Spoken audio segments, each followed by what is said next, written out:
There's another hadith mentioned in Jami Tirmidhi.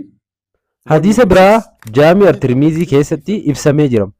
Jecha lakkoofsa 6 hadiisa lakkoofsa 33 akka Abu Dardaan Rabbiin isarraa haa jaalatu jedhetti ergamaan Rabbii akkana jedhee nu gaafate jedhe.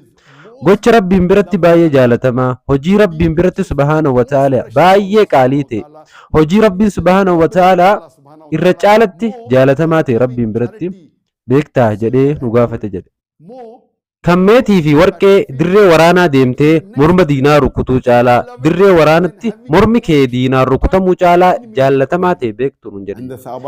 Sahabaan immoo hojiin sun isa kami jedhanii gaafatan. Nabiyyichis zikrii Rabbii jedhee deebiseef.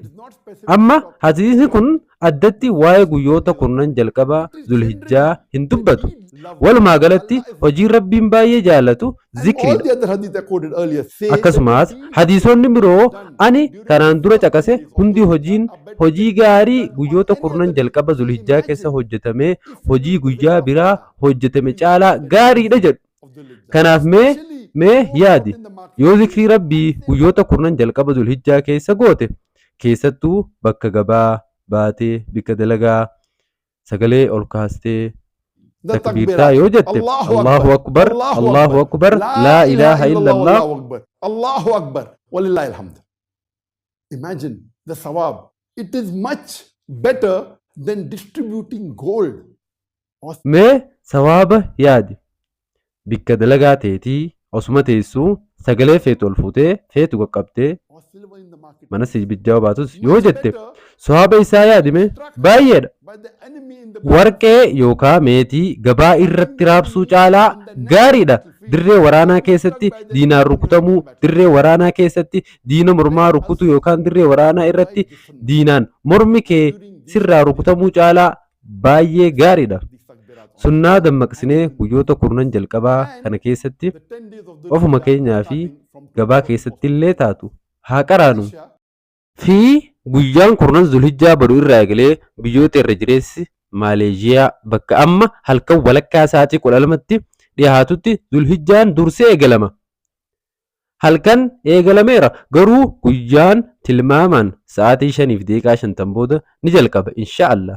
Maaleeshiyaan biyyoota muraasa guyyaa kurnan jalqaba Zulhijjaa itti jalqabanii fi boodarra itti fufan keessaa tokkodha. Will start approximately 5 or 50 minutes from now. Inshallah. Malaysia is one of the few countries where the first 10 days of Dhul Hijjah will start and later on the other countries, the Gulf countries. Biyyoota biroo biyyoota galoo galaanaa sa'aatii 4 booda sa'aatii 5 booda kanneen kana fakkaatan eegala. Kanaafuu mata duree kana irratti dubbachuun anaaf barbaachisaa natti fakkaata. Kanaaf eegaa guyyaan kurnan Zulhijjaa baduu irraa eegalama.